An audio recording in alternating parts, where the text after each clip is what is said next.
Hello, जय मसी सम्पूर्ण मेरो भ्युवर्सहरूलाई फेरि पनि स्वागत छ तपाईहरुलाई मेरो आजको भिडियोमा। अनि आजको यो साँझको घडी तपाईहरुको लागि एउटा गुड न्युज लिएर आएको छु परमेश्वरको वचनबाट। अनि भिडियो एन्डसम्म हेरिदिनु होला। अनि आशा गर्छु निश्चय पनि तपाईहरु यो भिडियोलाई हेरेर आशिषित बन्नुहुनेछ परमेश्वरको वचन सुनेर।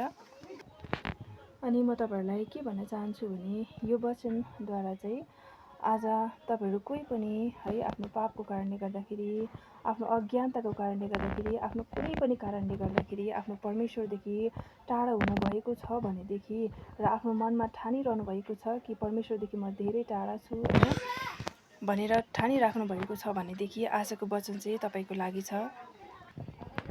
अनि यो वचन चाहिँ योएल 2 अध्यायको 12 र 13 पदबाट छ।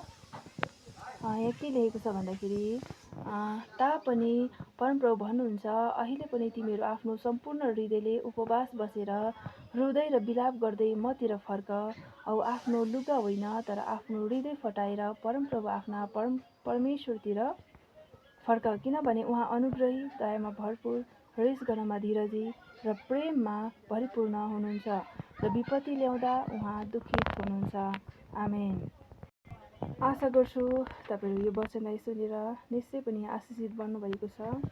अनि यो वचनलाई तपाईहरुले आफ्नो हृदयमा है आफ्नो जीवनको लागि विश्वास गर्नुहोला। अनि यस्तै वचनहरु सुन्न चाहनुहुन्छ भने मेरो युट्युब च्यानललाई सब्स्क्राइब गरेर मेरो भिडियोहरु हेर्नुहोला। प्रेज द लर्ड। धन्यवाद।